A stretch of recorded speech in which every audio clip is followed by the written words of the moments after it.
Welcome to Bring It Home. I'm Craig Fuller here with John Paul Hampstead. JP, how are you? Good. How are you doing? Welcome to Bring It Home. This is the show that we talk about the America reindustrialization revolution.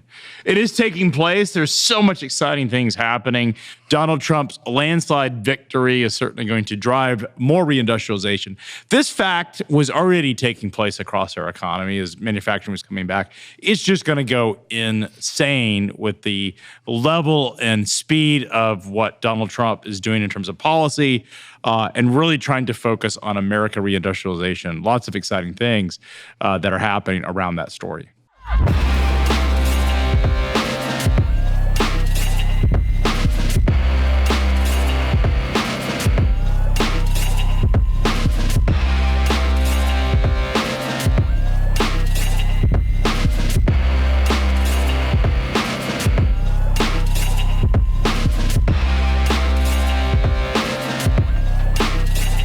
Some people were surprised by the magnitude of the victory.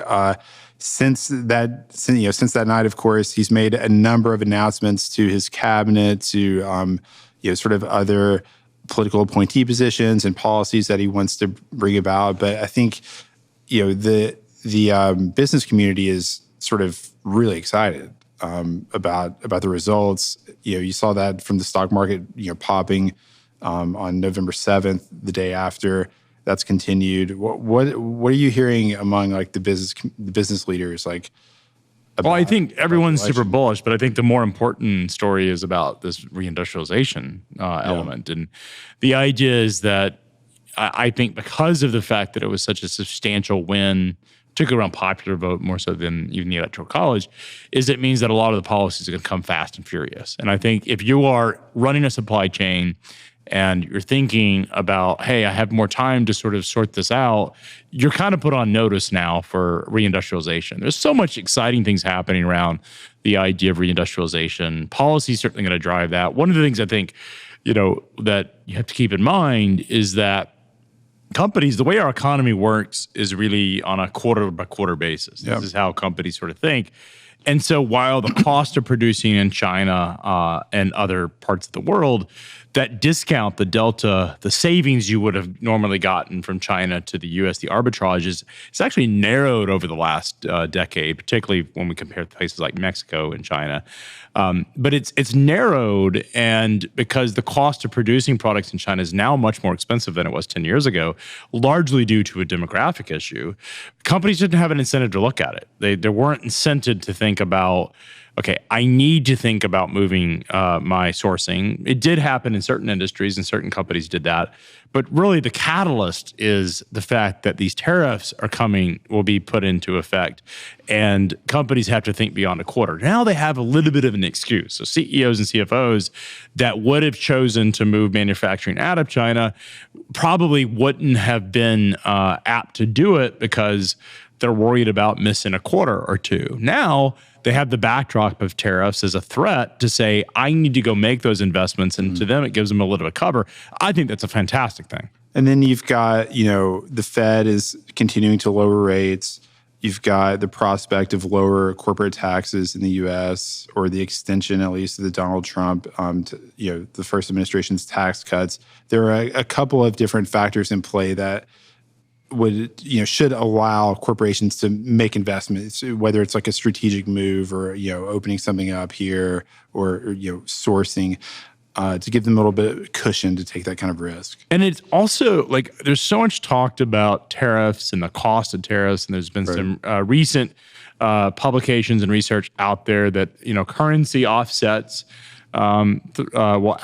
could manifest itself to actually mitigate a lot of the cost of tariffs that potentially could impact corporate bottom lines. Is that China may devalue its currency. In the process of doing it, you have some offsetting principles that happen economically. I think that's a really interesting part of the story that isn't being played out, where on an academic basis, it's easy to say, hey, this is effectively a tax on consumers. But when you look at what we saw back in 2018, 2019 is we didn't see high inflation. We didn't see the cost get passed on to consumers. Yet we still have we had a 25% tariff put in place on Chinese goods, and it was a non-event, at least in that period of time. And even the industrial sector didn't slow down. Where there was a sort of a concern about the industrial, there was a very small, very light slowdown in the economy and portions of it as we sort of absorbed some of the changes where there was a sort of a pre-stocking of inventory and then a slowdown after. The economy was able to absorb those. Yeah, no, that's fascinating. And Hudson Bay Capital actually just released a paper about the sort of, kind of rethinking our kind of dogmatic way that we approach tariffs, kind of alluding to what you're talking about with the way that they don't necessarily produce price increases. They don't, because of the fact that you have these foreign currency exchanges sort of in between. Or sort of an offsetting fact. And right, that's the great thing about currencies. It sort of keeps things right, sort of a balancing act. So yeah, we've got some headlines we can talk about. Before we do that, I think one of the things that I think is important is this national security story, and it's part of the American reindustrialization. Is that national security is also it has to be front and foremost as we think about it. And I think the cost of tariffs are one thing, and sort of like there's a lot of conversation, academic conversation, but it doesn't actually put any of the national security consideration as front and center, and it should be, particularly in industries that are most vulnerable to a potential geopolitical conflict. And I think policymakers over the past few decades, have sort of dealt with like this unipolar world led by America as their kind of like base assumption, and then allowed corporations to kind of optimize for cost with that assumption that all of these trade lanes will be protected, that these countries will be like good partners, that freight will flow smoothly, things like that. But I think it becomes the supply chain looks very different if instead of optimizing for cost in a unipolar world, you're optimizing for like resilience or national security in a multipolar world. And the issue that we've got, to your point, is that there's been a substantial cost to protect those trade lanes. Our military budgets is almost $1 trillion. The Red Sea is still not open. No, that's right. The Red Sea is not open except for one container line who has the French Navy is escorting them, CGM. And I think what's really important about the story is that it's not CGM, it's Metro. Who is the CMA CGM is this French? They're the ones that are being escorted, right? The French Navy, yeah. So, but I think one of the things that's important is that national security should be a priority for the United States, and unless we want to continue to play the world's policeman, you can't have global trade that was never free anyways. It was never fair. No. China's ripped off our state industries and ripped off our industries and turned them into state industries, and they've ripped off our trade secrets and done so many different things. So let's just be frank, it wasn't ever truly free. And the other thing is, without having the U.S. Navy to protect those trade lanes, which they've proven, as you point out, in the Red Sea, that really with a small military group. I mean, this is a this is a group of like bandits. Yeah. I mean, they're compared to a country, they don't have a military. They're just a bunch of bandit terrorists that are out there attacking our ships, but have been able to disrupt civilian cargo. Imagine a national actor of the scale and sophistication of North Korea as an example, or even like imagine a military conflict with China, what that would mean for trade. And so without the United States really protecting those trade lanes, you almost have to consider this as a national security priority before a cost priority. And everyone gets caught up in the cost side of it, which is, there's a lot of reasons to sort of dispute that. But I think the one thing you can't dispute is the national security element, which is so important and so critical for our success as a country. For sure. The rules of the game have changed, right? We're no longer in this sort of universal Pax Americana that we've imposed on the world. And therefore, all of these, everyone has to play by the rules. Like we're now in a world where we actually don't have the power to control every sea lane unilaterally. we have partners that are turning into adversaries, and we can't. It has to be part of like these boardrooms, sort of calculus and like strategic planning to understand that like no, we can't like just optimizing for cost and pretending like it's the 1990s could be. It's very. I mean, China was not even though politically it might have been desired to be an adversary, or at least desired to be a regional power. It just didn't have the resources to do that. Yeah. Now it has the resources. Now it has an incredibly strong navy. It is focused on to becoming the Asian hegemon, and it wants to challenge American power in Asia, and at least Asia short term, and perhaps throughout the world long term. And you have to calculate that into your decisioning. And so I think the calculus now is this is a national security issue, not just a cost issue. Yeah. But there's some really exciting things happening. You mentioned headlines. Let's go ahead and get into the headlines. So our first headline, the Biden-Harris administration is announcing an additional $1.5 billion of investment into passenger rail. This follows up a couple dozen billion that have been announced in 2023. This new grant is going into about 19 projects in the Northeast corridor. So kind of from, if you imagine like from Harrisburg going through Philly up into New York is like, that's the most traveled passenger rail corridor in the country. And a lot of these lines are really old. They have these, and I'm talking about this because this is at issue. There's 19 different projects on this. One of the biggest ones is about a $400 million project to replace the power systems sort of west of Philadelphia. And if you think about what these Amtraks look like, they have those cables that go over the cars. These were originally built in 1910. And so they need new like substations. It's a lot of like heavy industrial work, electrical substations. They expect these projects to generate about several thousand jobs in construction, over the next few years. But anyway, that's go trains. I'm a big fan of the trains. So big fan of trains. Amtrak is cool. I like investments in infrastructure. Yeah, it's good. It's good for everything.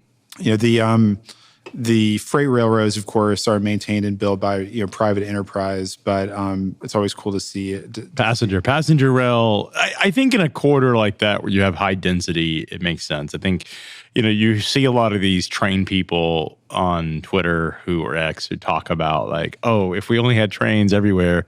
And like what they don't ever talk about is the cost to do that on a country as broad and as big as the United States. And they're sort of comparing Europe. But the geography of Europe, even in city geography and urban geography, is quite different than the United States.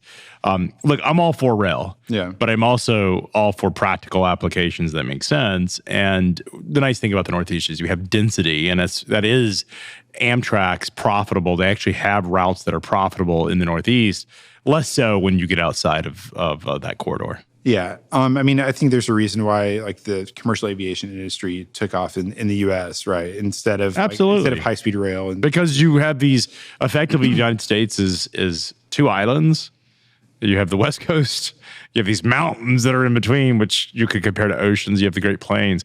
And then you have the East Coast. I mean, you really, when you get I-35 east and west, you don't really hit huge population centers until you get past the Sierra Nevadas. I mean, that's where California, you have density. I mean, you have some cities, but they're pretty sparse and pretty far out. I mean, Denver, the next nearest city would either be Phoenix or Salt Lake City. I mean, it's like these are not densely populated. I mean, if you go along the East Coast, it's Boston, it's New York, it's Baltimore, it's Philadelphia. All of that is in high dense area. If you go through Texas, it's the same thing. So density matters when we're talking about rail, and that's one of the advantages in the Northeast. Second story, really interesting. This is actually from Computer World magazine. They published this back to the 90s, man. Yeah, I know. They published this. By the way, I'm glad you're quoting a magazine. It just makes me happy. It's a cool magazine. I used to read it as a kid, and I'm reading it. And it used to be like thick. Do you remember in the .com days, like the thing was like that thick? Good for old magazines. They published a news analysis piece saying that Apple's iPhone partners are making plans for U.S. manufacturing, and a lot of this sort of was prompted by the recent Foxconn earnings call where the CEO Young Liu was like kind of like forced to, by the analysts to like acknowledge, like, they're kind of like, well, Trump just got elected. Like, what does that mean for Foxconn? And he quoted, he said, look, we have production in Texas and Wisconsin and Ohio, and we're ready for like additional aggressive expansion into the U.S. Like, should that make sense for our business? And so Computer World said it wasn't just Foxconn, it was also Pegatron and Quanta Computer, all of the different sort of suppliers into Apple. That was the kind of the unifying theme of this is amazing, by the way. Like, computers, it's funny you mentioned Computer World, sort of takes me back on a nostalgic route. But remember, and you're younger than I am. And I'm 40. So. Yeah, but you're still of the same generation. I mean, you're in the same. But remember the big manufacturers back in the 80s and 90s were the big computer manufacturers. Packard Bell, Tandy. If you liked Radio Shack, Compaq was huge. HP was huge. Dell was like the up and comer. Dell ran an amazing supply chain out of Austin, Texas, and then actually opened a production plant in Nashville that is no longer in business. But Gateway Computer, the big old cowl things. Yes. I like building these computers in South Dakota. Like computers, traditional PCs, are the original like OGs of electronics manufacturing, or at least sort of modern my generation. The OGs when I was a kid of coming of age. And Computer World, thank you for bringing that one back. PC World. So it's interesting that we used to have these like big boxy computers being made, these cow boxes, and shipped all over. I now had this like nostalgic memory of the cow box going in the Gateway. Yeah. Gateway, before the Apple stores, Gateway had these stores you would go in and you would like buy your computer to be shipped to your home. It was like the showroom, and they would have a cow. So it was really cool. But it's cool that it's coming back in the form of like smartphones in the most advanced, like tiny. That's an exciting story. Like I think we've forgotten about electronic manufacturing in the U.S. Consumer electronics manufacturing. It's a huge market. It is a huge market, and it's a big place that the United States used to be the leader in electronics manufacturing. We lost the transistor radio or the radio manufacturing to Japan. Then they started to sort of peel away a lot of our industries like TVs and other electronics. Computer manufacturing was sort of one of the later sort of holdouts. Because the personal computer, I think, like kind of got going here. It did. And the internet was sort of born in the United States, and a lot of software applications, it was just easier for them to manage it here. And so just a different kind of world where the U.S. has continued to lead that. So unfortunately, over the last 20 years, we've lost a lot of the computer manufacturing and electronics manufacturing to places like China and Japan and Korea and all this. And so it's cool to see it coming back. Hopefully, we'll get our cow boxes. Yeah, and it's cool that the CEOs are sort of, they're aware of what's going on. They're committed. They're ready. This isn't just they've got plans. This isn't just people like us talking about it. We're seeing movement. And Wall Street is like putting pressure on them to like have answers for like, hey. That's the important piece, is that CEOs have to have answers, and they get a little bit of cover, if you will, of saying we're going to invest X number of dollars, where they now have to justify not doing it, which I think will prompt them to do it. If they don't do it, they're going to be questioned why. If they do it, then I think the analysts and Wall Street will give them some air cover. But I think that's important. Yeah, that's interesting, that sort of change of sentiment. Our last headline today, AstraZeneca adding $2 billion of investment for research and production in the U.S., generating 1,000 jobs by the end of 2026. So this is a next-gen biologics plant in Maryland, a cell therapy sort of expansion to existing facilities on the East Coast and the West Coast, and then a build-out of specialty manufacturing in Texas. We've talked a lot about pharmaceutical companies, investing heavily in the U.S. It's pretty interesting. It's something that, kind of before doing this show, I hadn't really thought of it being like a big industry. I mean, I knew that the pharma industry in the U.S. was obviously huge. I kind of associated it with like the biotech scene in Boston. I didn't really think about San Diego. San Diego's a big biotech scene. I didn't think about it on like the industrial scale that it takes to actually make everyone's medication. Yeah, for sure. And I think sourcing the ingredients is always sort of part of the supply chain issue, is how do I get the ingredients to make these medications, but also the machinery, the equipment. China has really, taken a lot of our medicine manufacturing. We learned this during COVID, is just how vulnerable we were to China and India. Right, and the various precursor compounds that are sort of like the basic ingredients to making the medicines. It's similar to other manufacturing processes where there are like sort of tiers of suppliers as you get back closer to raw materials. Yeah, Puerto Rico used to be a leader in medicine manufacturing. They were just there was some tax incentives to build pharmaceutical manufacturing. I suspect that some of that still exists there, at least operationally, but China has certainly taken on an enormous amount of our medicine manufacturing. So I think it's interesting because these trends and I'm excited to talk to Brian, our guest today, who consults with companies about their manufacturing, automation, and robotics as they bring back manufacturing or just expand manufacturing. One of the things that I think is important is thinking about which industries specifically make sense. I talked to someone this week who's very close to big site selection processes, and they said the two areas that they're seeing a lot of interest is in automotive expansion, even in light of the EV questions with the Trump administration, but certainly automotive expansion, and the other is defense. Obviously, defense is getting a lot more attention recently with weapons.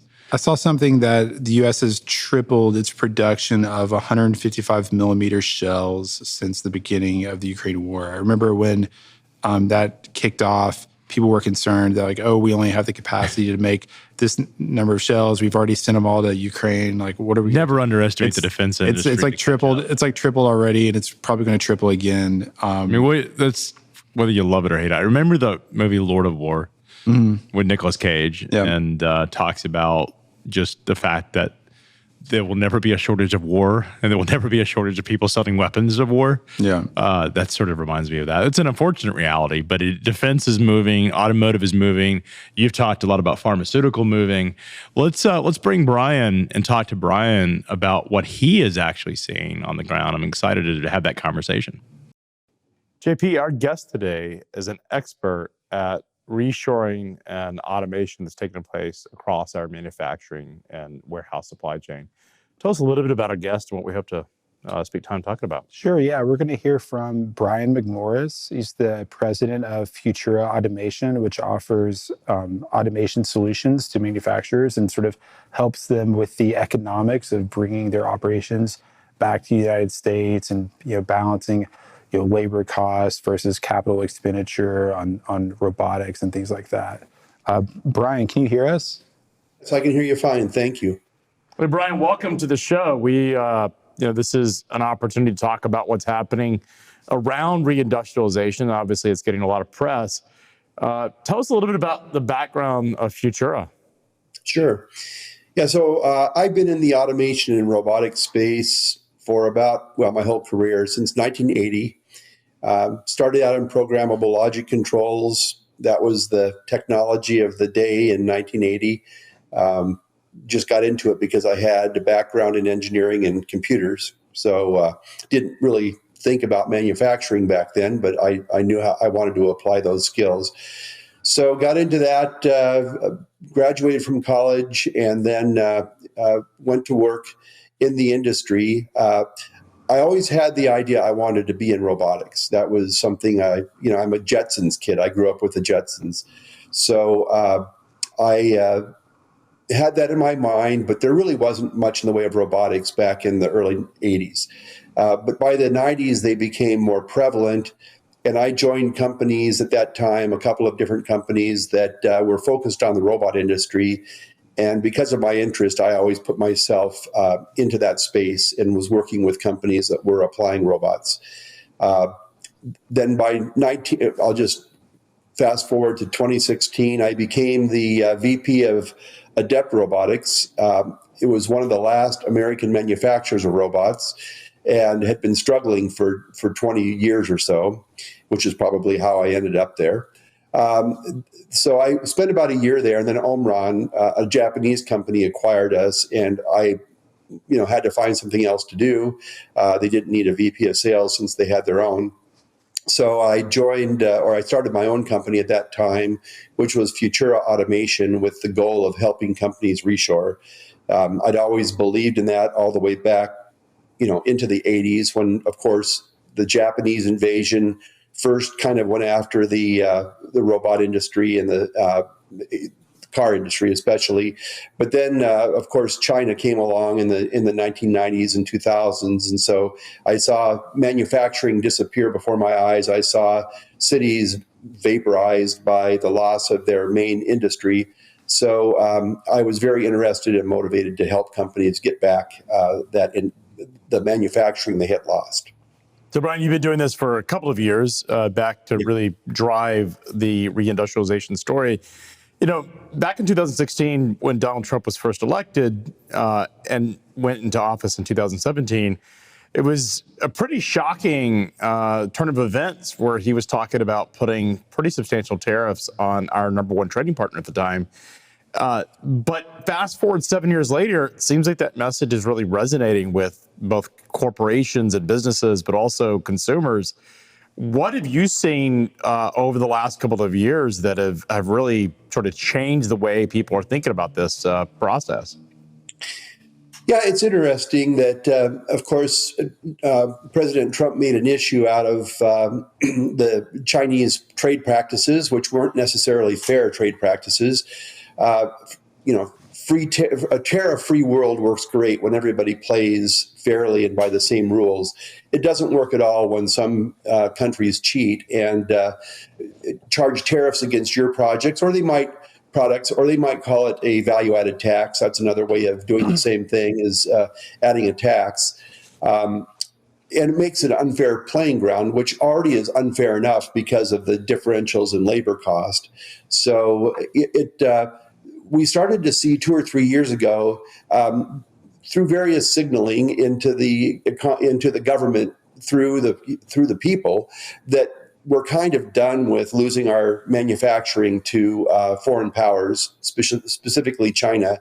It's become a matter of national security, to be honest, in many different ways, not just defense, but also pharmaceuticals and food and automotive and down the line. We can't lose all of our manufacturing, or we have nothing. There's never been a country that has not manufactured anything. What would be the basis for the economy if that was the case?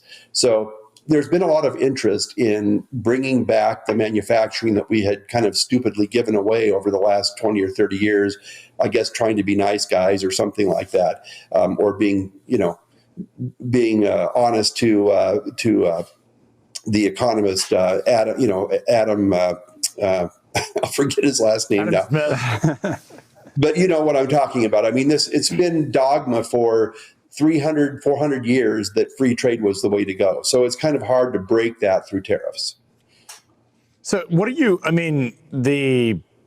lot of people have pushed back. You mentioned, the Japanese were sort of in the 80s, the concern was that Japan was going to take over the world's economy. Right. Clearly, they stagnated in the 90s and have really, been, I wouldn't say irrelevant, but certainly the momentum has not favored the Japanese.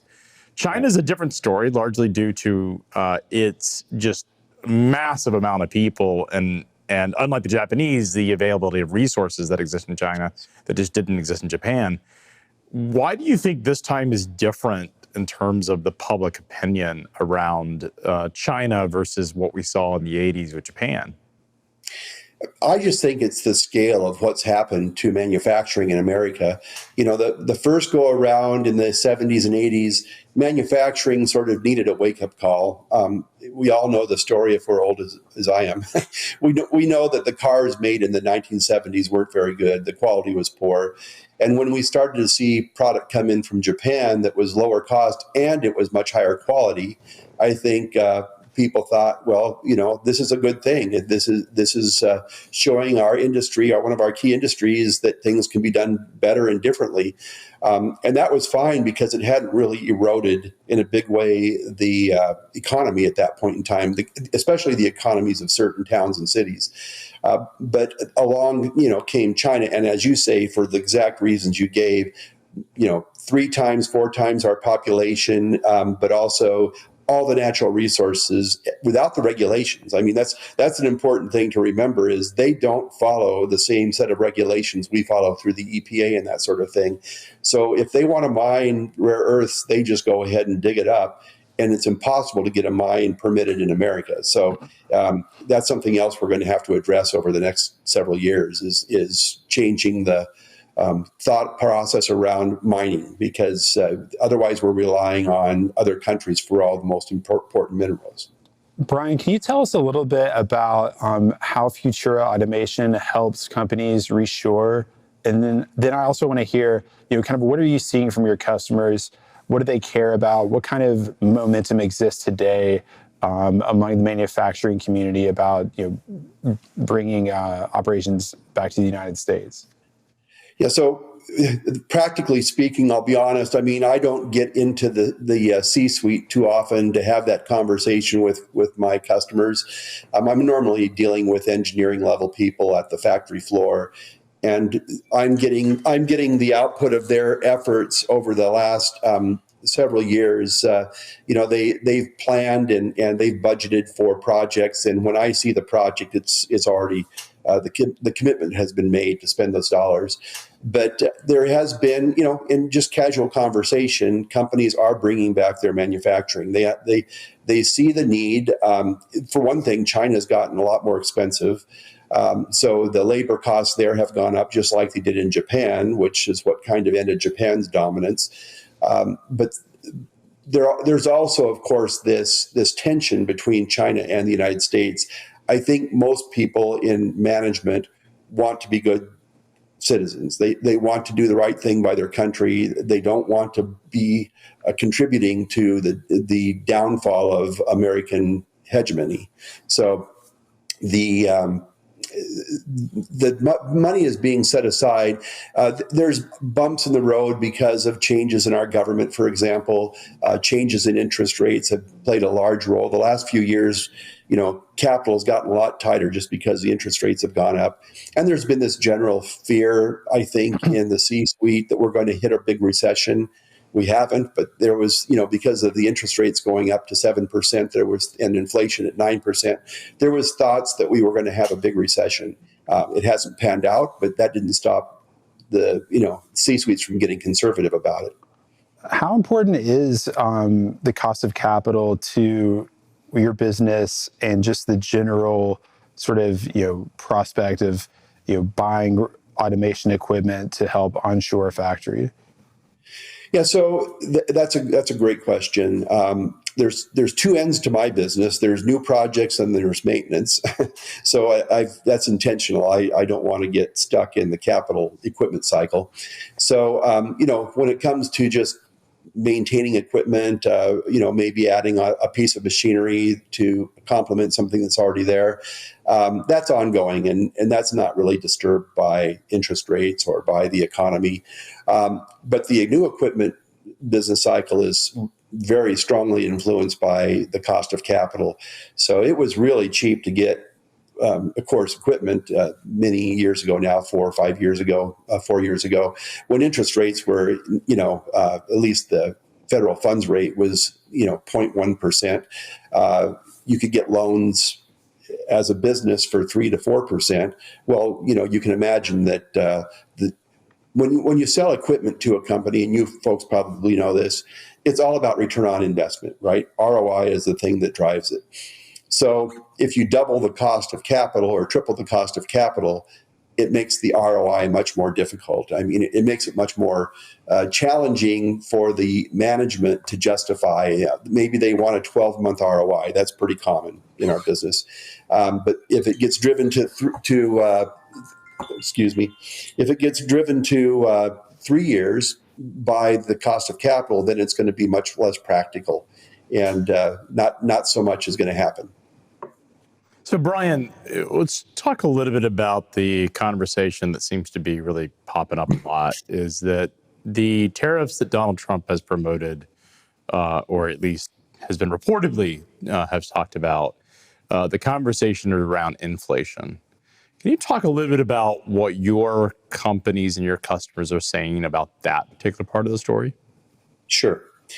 Yeah, the tariff question, of course, is this goes back to the 30s and people's fear of tariffs, because in the 30s, the old beggar thy neighbor policy, but that was during a deep depression globally. And it truly was just one person taking from another, or one country taking from another. Most recently, tariffs have been much less impactful to the economy. I don't think we saw hardly any effect in that 2018-19 period, like you mentioned earlier.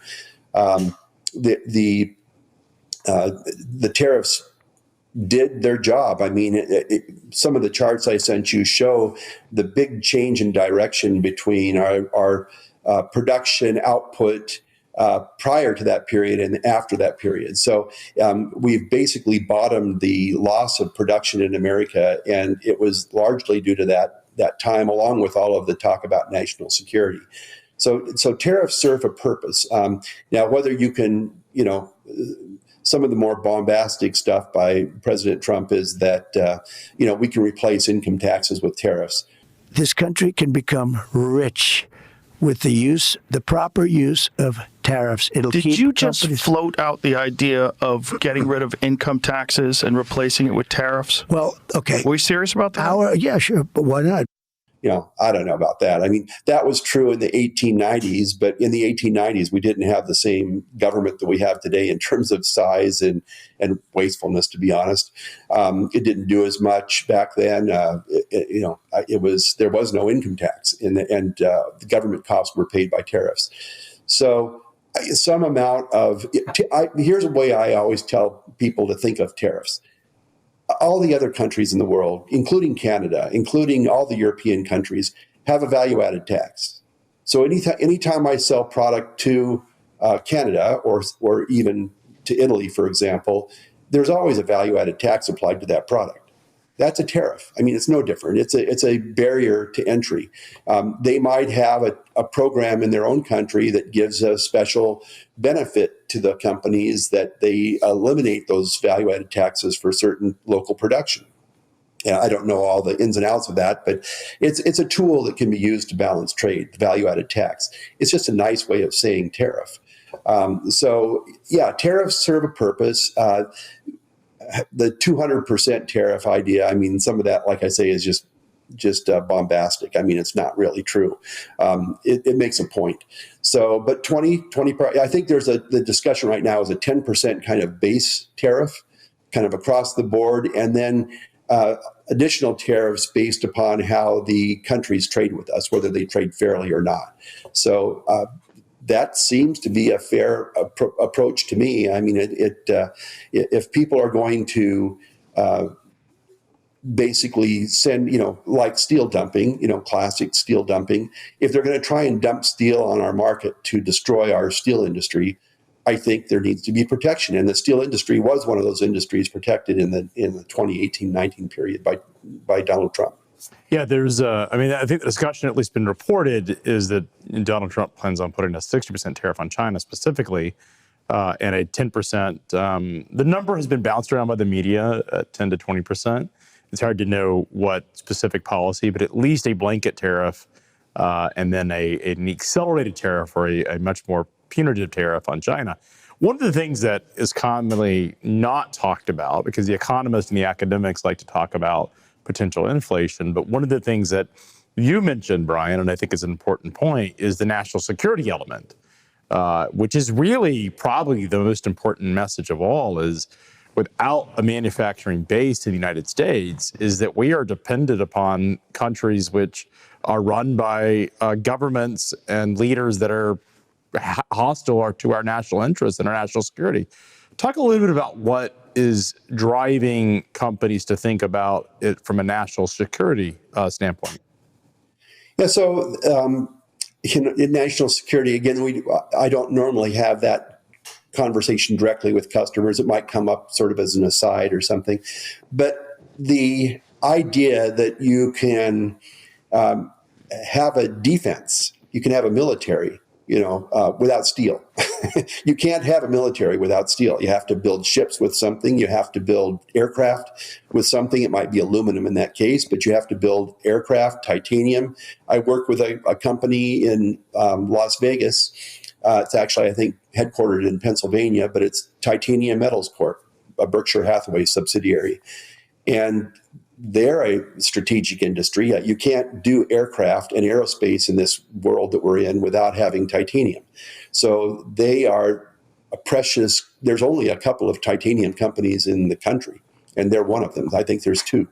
So you've got to protect something like Titanium Metals, TIMET for short. But when I talk with them, we're doing some upgrades with them, some automation upgrades with them, but this topic never really comes up. I mean, this is something, again, it's a C-suite kind of a thing that doesn't get down to the people that I'm talking to. They all have their opinion, but we don't share it. So how important is national security as an objective to somebody like Titanium Metals? I think it's probably very important. I think most of what they do goes to the aircraft industry. Boeing is one of their biggest customers. It gets processed first. The titanium goes through another Berkshire Hathaway company called Precision Cast Parts. Yes. So this is typical. The automotive industry, because I'm in Arizona, I work a lot with aerospace, but automotive, is Great Lakes industry primarily. And automotive is, we have to remember that when World War II came along, that it was Ford and General Motors and whatnot that were asked to build the tanks, build the armaments. If you don't have an automotive industry, a very hefty automotive industry that's connected to all of its supply chain already with all the steel inputs and all the first and second tier manufacturers that supply all the parts, if that's not all in place, you cannot have the ability to respond to a large war. So fortunately, in the 30s, we had that in place. It wasn't, of course, up to the scale of World War II, but it was in place. So it was possible to crank it up. If you had to start from scratch, you wouldn't have time. I mean, it would be over. So it's important to have a manufacturing base so you can protect yourself for the purpose of sovereignty. Yeah, that's a great point. In World War II, the United States produced about 500,000 airplanes during that 4-year period. I mean, that's 100,000 airplanes a year were being produced by the United States. Put that in perspective. We produce about 6,000 airplanes total a year in the United States. So the level of manufacturing, and Ford, the auto manufacturers were in many ways, and you can see this in every country around the world, the auto manufacturers were also the manufacturers of aircraft, which were instruments of war. The B-24 Liberator was built in Willow Run in Michigan at an auto plant. Fun fact, the B-29 program, which is the strategic bomber we used in the Pacific War, that whole thing cost more than the Manhattan Project. Amazing. But I think Brian's point of manufacturing, having a manufacturing base, it's the skill set to do precision metal, it's the equipment, it's the supply chain, all of that matters if you're going to fight a potential conflict with an adversary like China. We've lived in this real peaceful time. Brian, when we think about sort of what does it take, there's been a lot of conversation about bringing manufacturing back, and one of the counter arguments is that, well, these jobs are not coming back. The jobs we lost in the 80s and the 90s and over the last 10, 15, 20 years are not coming back. And I think that's fair. I mean, textile manufacturing, garment manufacturing, the things that kept a lot of these southern cities afloat probably isn't coming back. I think that's fair to say, or at least the jobs as is. What is coming back to the United States? Where are you seeing the momentum? How are companies thinking about automating their factories? What does this look like 10 years from now in terms of automation and factories here in the U.S.? Yeah, and the reason you hit on it exactly, the reason why the jobs don't have to come back, we don't have to have the manpower to re-employ like we did in the 70s and 80s, is because of automation and robotics. The industries that are most interested or willing to open the checkbook for robotics today, automotive has always been, since the beginning of robots, the main industry that was sort of promoting or progressing the robotics industry. But more recently, in the last 15 years or so since I've really been intensely involved with this. It's been the medical device industry. So medical devices, personal devices like diabetes control or something like that, insulin pumps or whatever it might be, dialysis machines. Those are mass manufactured in the millions, and that robotics really lends itself to that kind of mass manufacturing. Today, robots are stupid enough. They take so much training and they take so much tooling to do something useful that you can't make a robot work for a production run of 10 parts or 100 parts. It has to be something substantial, over 1,000 a year, something like that at the minimum. So you have to look at the consumer industries or the commercial industries where the volumes are relatively high.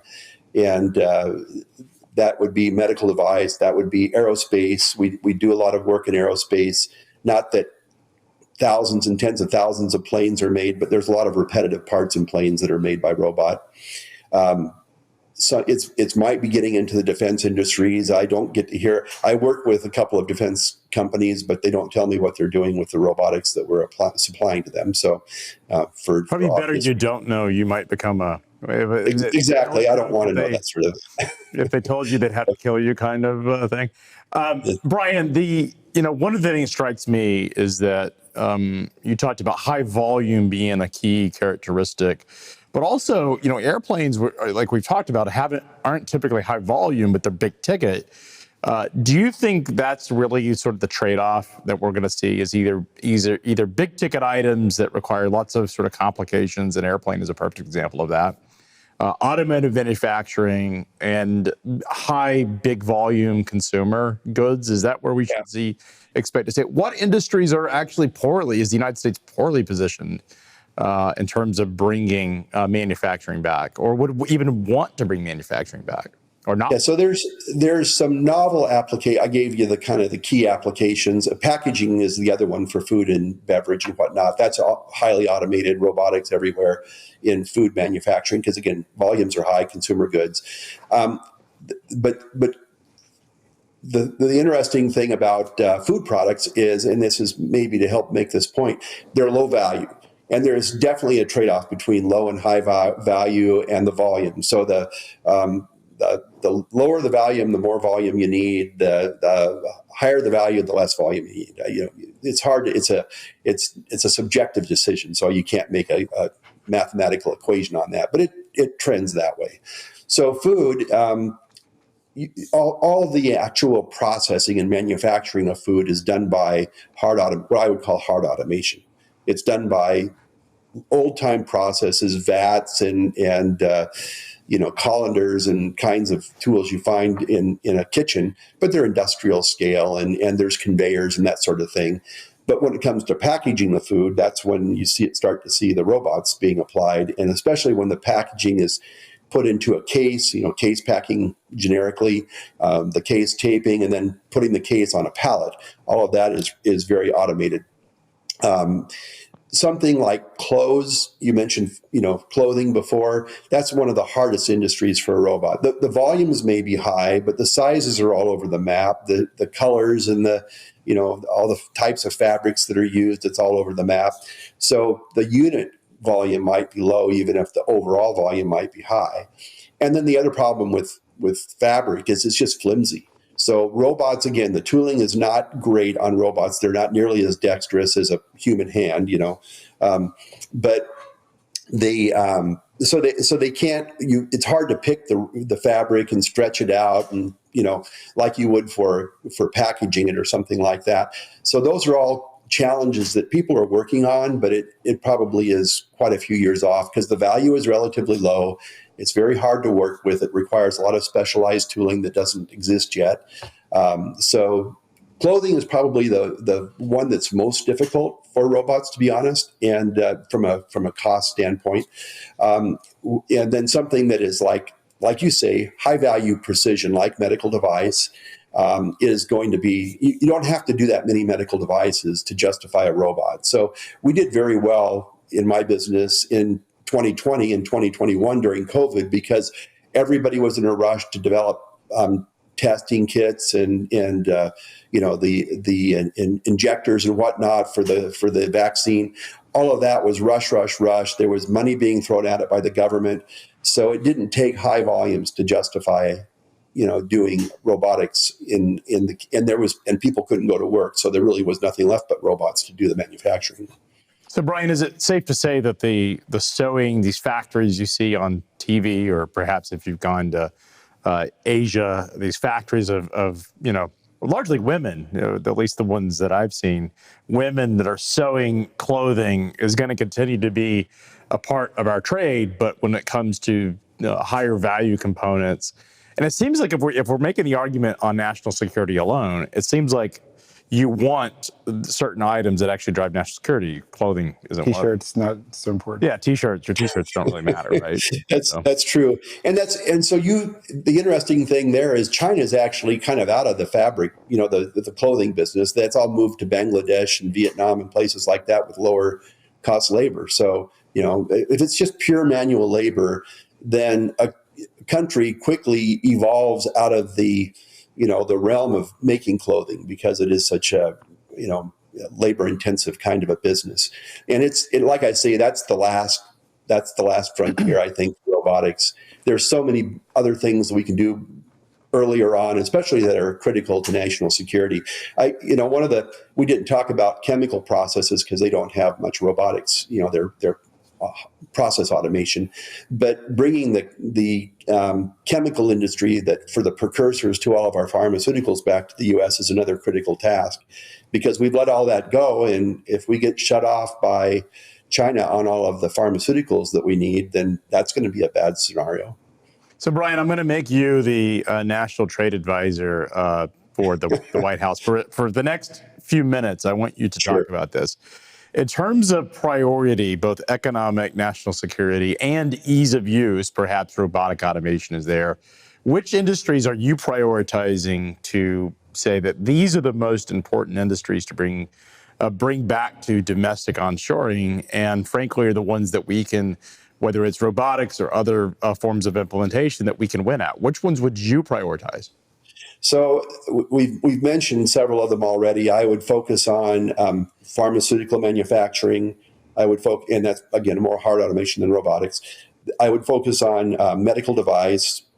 We have an aging population. People want to stay healthy. Automotive for sure. Aerospace for sure. And when I say automotive, I mean anything that moves on wheels. I mean trains and trucks and buses and the whole 9 yards I lump that into automotive, as including ag equipment. So don't ever want to let John Deere and Caterpillar are already very committed to robotics. I can tell you that from experience.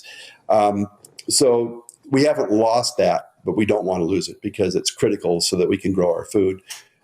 Military, of course, like I say, is sort of an adjunct, or it adds on to aerospace and automotive. Armaments, the munitions is another aspect, but again, the munitions companies usually are now part of that big 10 or so defense contractors that are already in place. So we can't, and munitions are really good for robots because they're dangerous to manufacture, the handling of them and that type of thing. So, those are the kind of the key industries that we already work with. Food and beverage, I mentioned, we want to maintain our food supply. And, if I was also advising, I'd probably start looking at trying to limit the amount of farmland that we sell to China. I mean, if anything, we might even want to try and claw some of that back in some cases. So it is, we can't give up our farmland. I mean, that's just crazy. So Brian, it has been going on.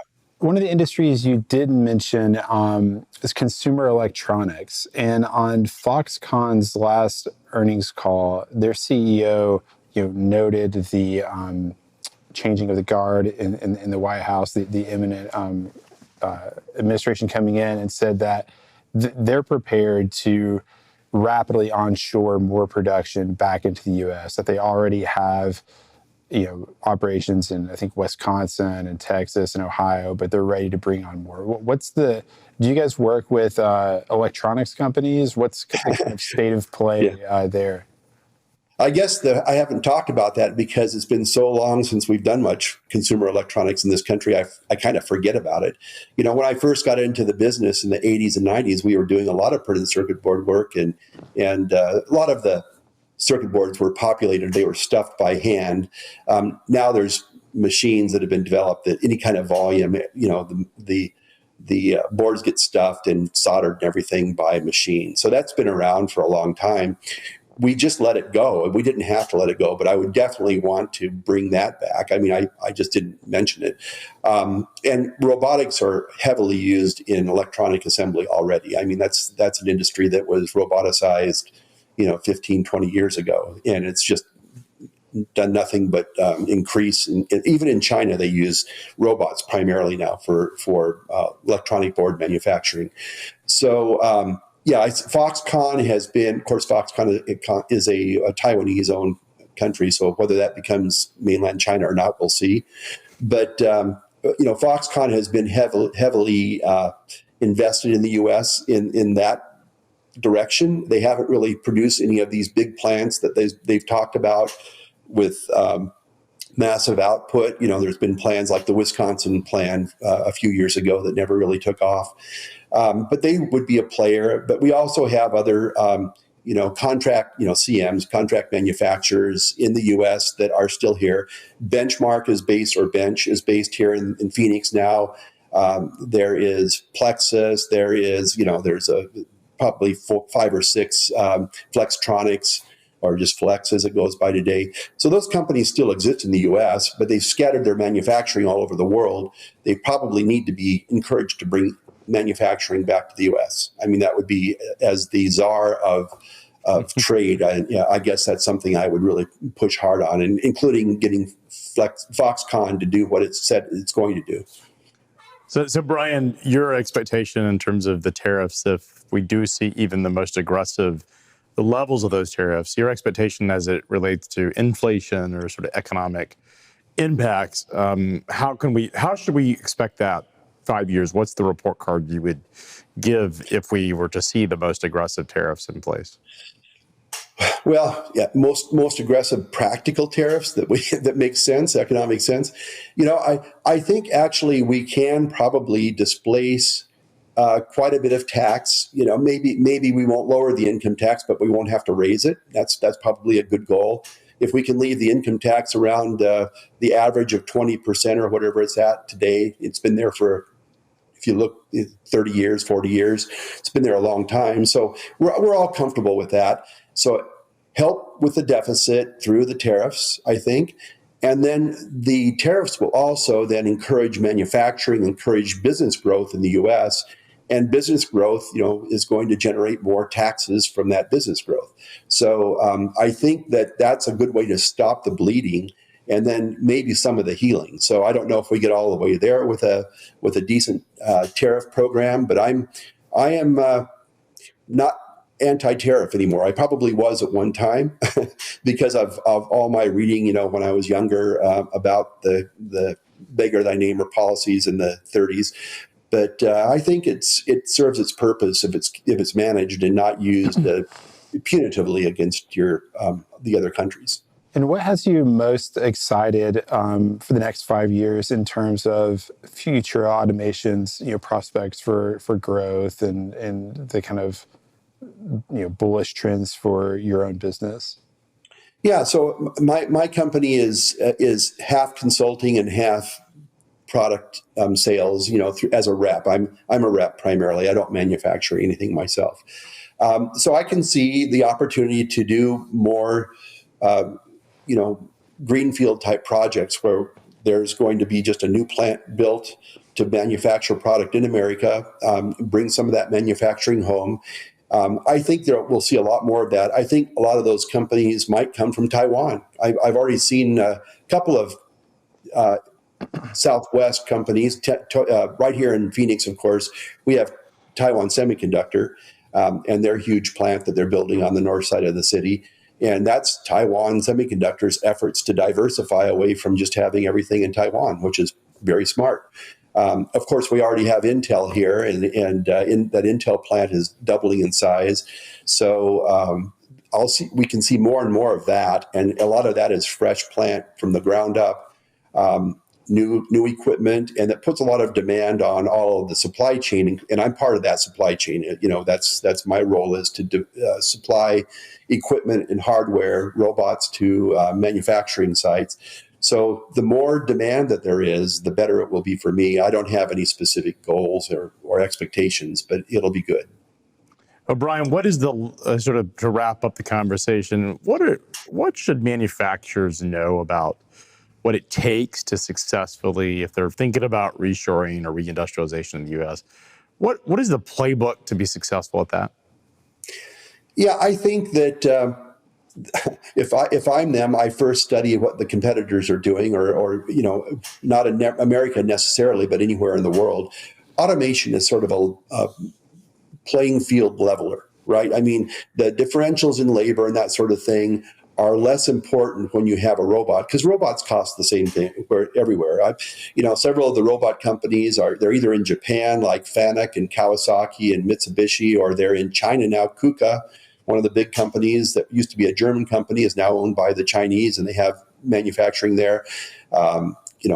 Adept is now made in Japan when it was purchased by Omron. So a lot of the robots are made in those countries already. Would be nice to see some of that robot manufacturing come back to the U.S. I don't have any near-term expectation of that because there's no companies here anymore. But that would be an important thing. And we also have to bring back, like I said, mining of rare earth metals, because robots, as an example, use servo motors that have rare earth magnets to be compact and high power.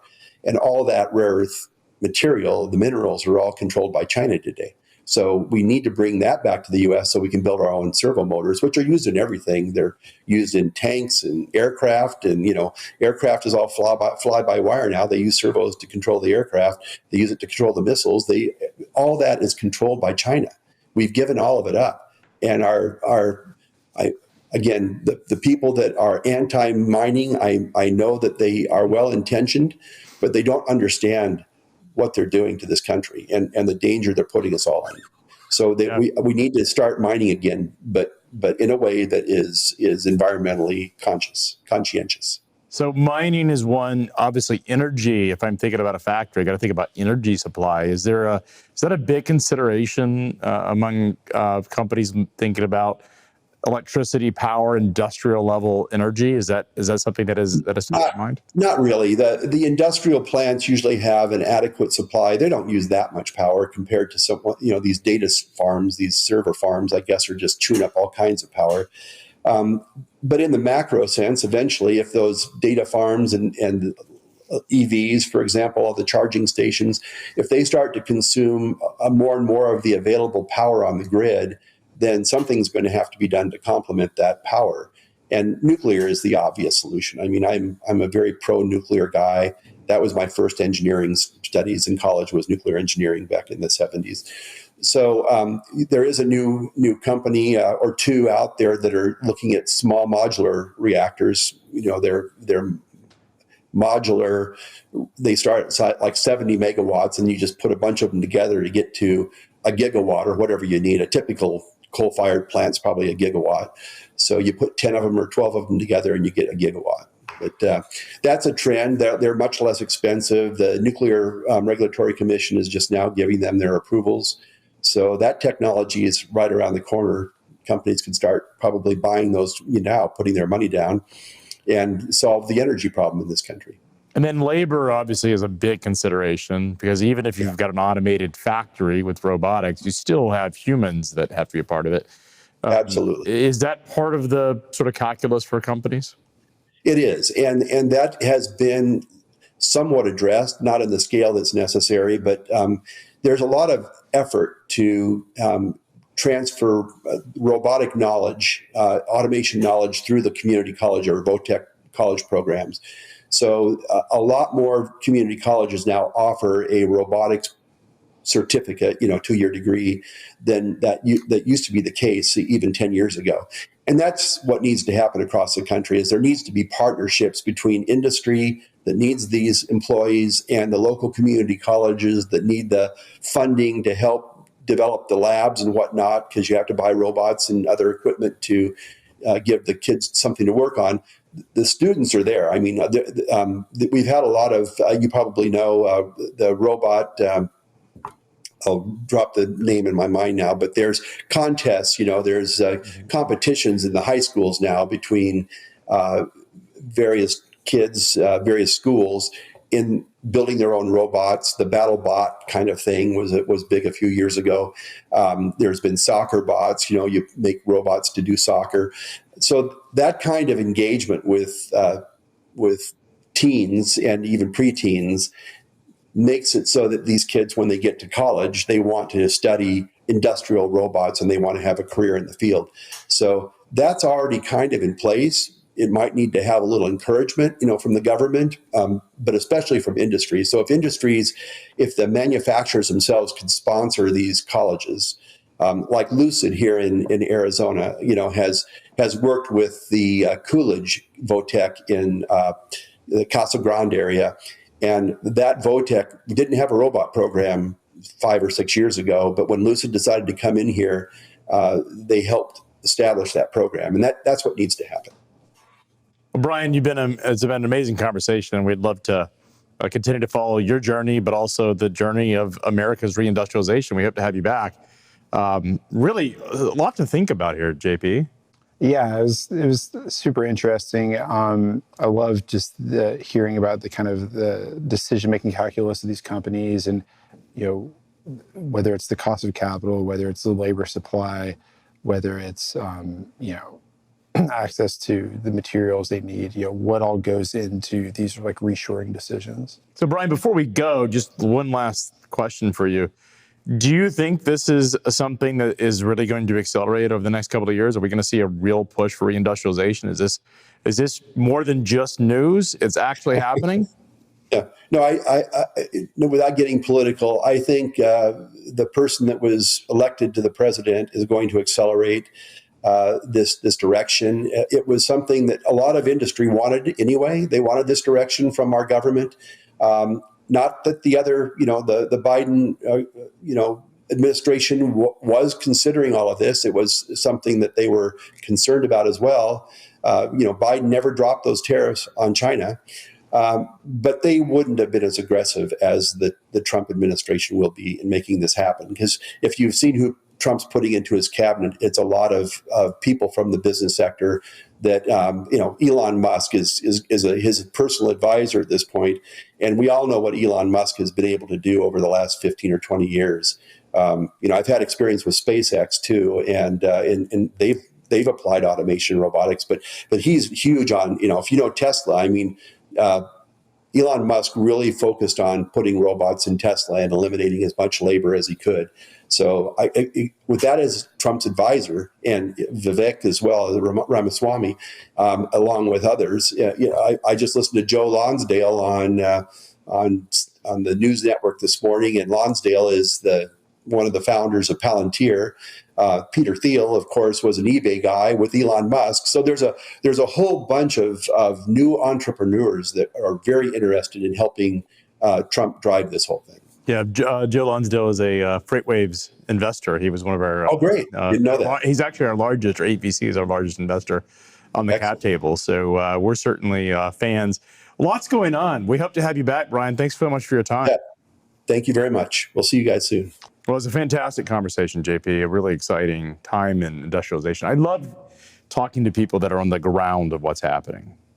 Yeah, it's cool. It's not, it's not necessarily like a startup or like a brand new idea, but someone who's, business day in, day out for decades has been equipping factories with what they need to succeed here in the United States. Well, Brian makes the case for industrialization, both on a national security standpoint as well as an economic one. But he also has seen stuff firsthand on what industries work really well. Really, I think, interesting conversation about what types of industries we should be prioritizing, both from the ease of robotics automation, but also from just the ROI and the national security element. I think gives us a lot to consider. So a fantastic conversation, and always we have great guests. Thank you for recruiting Brian and bringing him into the show. And really, we're going to continue to follow this American reindustrialization story. It's so important to bring it home. You can support us by subscribing to the Bring It Home newsletter, which is a new feature as part of this package. You can go to bringithome.us to subscribe. Please follow the shows. Support our guests. Network about the conversation happening in reindustrialization. We're going to continue to follow the story and all of the elements. And if you've missed any of the shows, we've covered some fantastic episodes that have covered all elements of the American reindustrialization story and how we bring manufacturing home. We've covered energy. We've covered aerospace. We've covered just a whole array. This is all about robotics automation, but really just bringing all of it. We even covered, Memphis and its play and sort of the playbook for the American reindustrialization story. So yet again, another exciting episode of Bring It Home, where we explore the American reindustrialization renaissance.